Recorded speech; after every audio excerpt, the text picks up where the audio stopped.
کون سا 10واں کس امام نے منایا؟ عید پر 10واں؟ یہ دراصل عید الفطر پر ہی 10واں منا رہے ہیں، یا عید الاضحیٰ کی اہمیت کو کم کرنے کے لیے کیا کہتے ہیں حضرت مسلم کی شہادت ہوئی گزشتہ روز، ہم کیسے منا لیں؟ یہ صرف 2 عیدوں کے اوپر تمہارا اتنا رجحان کیوں ہے؟ صرف 2 عیدوں کا مس کرنے کے لیے کیوں ہے اتنا زیادہ؟ اگر 10واں ہی منانا ہے تو خالی عید الفطر اور عید الاضحیٰ کیوں؟ 10واں ہی منانا ہے تو عید غدیر والے دن حضرت مسلم کا یا امام باقر کا بھی 10واں منائیں، اگر 10واں منانا ہے۔ امام باقر کی شہادت ہوئی نا 7 ذی الحج کو، وہ پھر آپ 18 ذی الحج کو 10واں امام باقر کا مناؤ۔ اگر 10واں ہی منانا ہے تو 8 ربیع الاول کیوں 9 ربیع الاول کیوں عید زہرا منا رہے ہو؟ اس دن امام حسن مجتبی اور رسول اللہ کا 10واں بھی مناؤ۔ 10واں منانا ہے، اگر 10واں منانا ہے تو 25 رجب امام موسیٰ کاظم کی شہادت، 4 شعبان 10واں بنتا ہے، کیوں نہیں بنا رہے؟ کیوں حضرت عباس کا جشن کر رہے ہو؟ 10واں مناؤ۔ کیونکہ یہ وہ لوگ ہیں، یہ دراصل کوئی فرقہ نہیں ہے تشیع میں، یہ دجالیت ہے، ان کے کوئی عقائد نہیں ہیں، یہ فتنہ گر ہیں، فتنے پیدا کرنے کے لیے تشیع میں ڈالے گئے۔ عید پر 10واں، کبھی عید الاضحیٰ پہ حضرت مسلم کا غم، عید کا فلسفہ ہی نہیں سمجھے۔ اب وہ سادہ لوگ، میں ان سے مخاطب ہوں کہ عوام ان کے بے شعوری میں نہ آ جائے۔ یہ مقدس گوسالہ لائے ہیں، جیسے موسیٰ علیہ السلام کے جب پردہ غیب میں گئے، یا اللہ تعالیٰ نے ان کو کوہ طور پر بلایا موسیٰ علیہ السلام کو، تو اس وقت نبی خدا حضرت ہارون کو امت چھوڑ کر کہاں گئی؟ سامری کے گوسالے کے پیچھے، کیونکہ وہ مقدس گوسالہ بنا کے لایا تھا اور کہہ رہا تھا یہ خدا ہے، مقدس چیزیں لاتا ہے، ہر دور میں سامری مقدسات لے کر آتا ہے امت کو گمراہ کرنے، بے شعوروں کو گمراہ کرنے۔ آج کا سامری آیا ہے تشیع کے اندر یہ مقدس چیز لے کر کے عید پر اب یہ خرافات ڈالتے ہیں، بدعتیں ڈالتے ہیں، اور سادے لوگ کیا جواب دیتے ہیں جب ان کو بولو کہ بھائی یہ 10واں کیوں کر رہے ہیں؟ عید پر ماتم کر رہے ہیں، عید پر عزاداری کر رہے ہیں، تو کیا کہتے ہیں؟ کرنے تو مولا کی عزاداری ہے، کوئی غلط کام نہیں ہے۔ اس کو کیا کہتے ہیں؟ آپ کیا کہیں گے؟ بدعت حسنہ، کہ اچھی بدعتیں تو ڈالنے دو۔ اسلام میں بدعت حسنہ بھی ڈالنا جائز نہیں ہے۔ یہ سادہ لوگ ہیں، یہ آ کر گمراہ کرتے ہیں کہ جی یہ ہم تو ماتم ہی تو کر رہے ہیں، ہم کسی کو کیا کہہ رہے ہیں؟ نہ، عید کے دن ائمہ نے جو کیا وہ کرو۔ تم یہ کون سا دین لے آئے کہ عید کے دن جو ہے ماتم شروع کر دیا، عید کے دن عزا شروع کر دی، اور جو اس کے خلاف بولے وہ عزا کا دشمن ہو گیا۔ تم عزا کے طرفدار ہو، اور جو تمہیں ان ساری بدعتوں کو روکنے کے لیے جو اقدامات کرے وہ عزا کا دشمن ہے، وہ عزاداری کا دشمن ہے۔ اس طرح یہ پروپیگنڈا کرتے ہیں، اس طرح یہ سنت معاویہ پہ چل رہے ہیں، چونکہ پروپیگنڈا کرنا معاویہ کی سنت ہے، علی کی سنت نہیں ہے۔ عزیزان محترم، بس میں یہ عرض کروں گا، ان پر توجہ کریں۔ عید الفطر اور عید الاضحیٰ یا عیدین امت کے اجتماع اور امت کی طاقت کے روز ہیں۔ روز جمعہ امت کی طاقت کا روز ہے۔ امام باقر علیہ السلام یا امام سجاد علیہ السلام نے جب مسند حکومت، چونکہ امام کا حق تھا، اب یہ روایت لاتے ہیں، میں ایک اور عرض کروں، یہ روایت لائیں گے جی مولا نے دیکھو عید کی نماز کے بارے میں کیا کہا، جمعے کی نماز کے بارے میں کیا کہا، کہ یہ ہمارا حق تھا، وہاں پہ طاغوت بیٹھا ہے۔ امام نے کس کے بارے میں کہا تھا؟ تم امام کے کلام کو زیادہ بہتر جانتے ہو،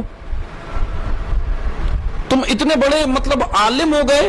امام نے کیا کہا تھا کہ بنو امیہ کے امام جمعہ و جماعت، بنو امیہ کی طرف سے مقرر کردہ، بنو امیہ کی حکومت اور حکومتی مقرر کردہ جتنے امام عیدین اور امام جمعہ تھے، ان کو امام نے کہا کہ یہ حق ہمارا تھا۔ اور ان جہلاء نے جان بوجھ کر یہ من گھڑت چیزیں ڈالی کہ وہ حدیث اس کو اٹھا کر کہاں پر فٹ کیا انہوں نے، کہ یہ تو امام نے سب کے بارے میں بول دیا، اب جو بھی جمعہ پڑھائے گا، اب جو بھی عیدین پڑھائے گا، وہ حق کے امام باقر اور حق کے امام سجاد کو غصب کر رہا ہے۔ انہوں نے یہ باقاعدہ یہ کس کے اوپر؟ شیعہ علماء کے اوپر ہی یہ ڈال دیا کہ اب آپ بھی نہیں پڑھا سکتے۔ اگر شیعہ عالم جمعہ پڑھائے گا، شیعہ عالم عیدین پڑھائے گا، تو کہتے ہیں تم نے حق کے امام سجاد غصب کیا۔ یہ ہیں گمراہ کن نظریات۔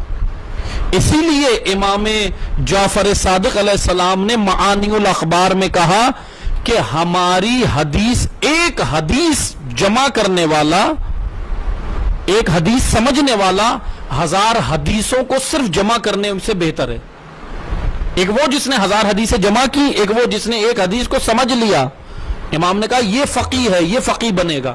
فقیہ بننے کے لیے حدیث کو سمجھنا ضروری ہے، حدیث کو پڑھنا کوئی کمال نہیں ہے. کتابیں پڑھ کے ممبر پہ آ جانا کمال نہیں ہے. کتاب میں سے نکالنا کیا مستند ہے، کیا ضعیف ہے، کون سا راوی مستند ہے، کون سا جو ہے وہ علم رجال کی اصطلاح سے کون سا راوی مردود ہے، کون سا راوی مجہول ہے، کون سا راوی شرط الخمیس میں آتا ہے، یہ دیکھنا، یہ محقق تحقیق کرتا ہے. اسی لیے تدبر، تفکر اور تعقل کا ہر امام نے ذکر کیا. پس آپ توجہ کریں، ان سامریوں کے جھانسے میں مت آئیں.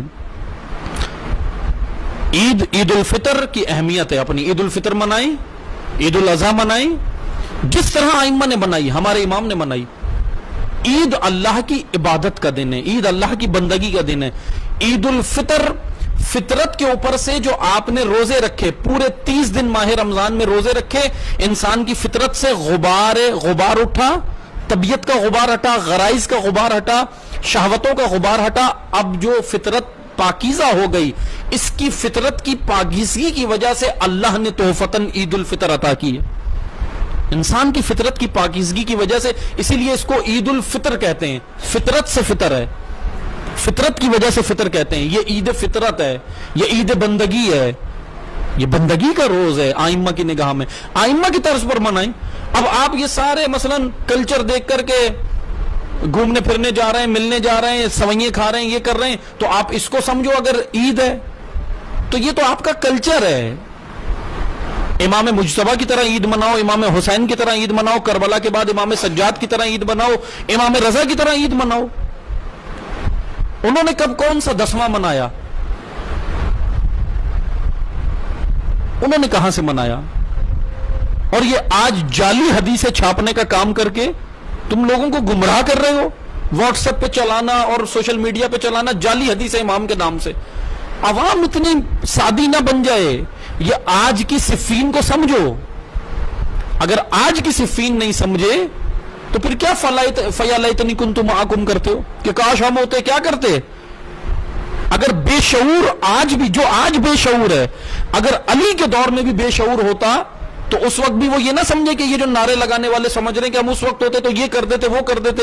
تم اس وقت بھی ہوتے تو تم بھی علی کے اوپر تلوار لے کے کھڑے ہوتے اور کہتے مالک اشتر کو واپس بلاؤ صفین میں.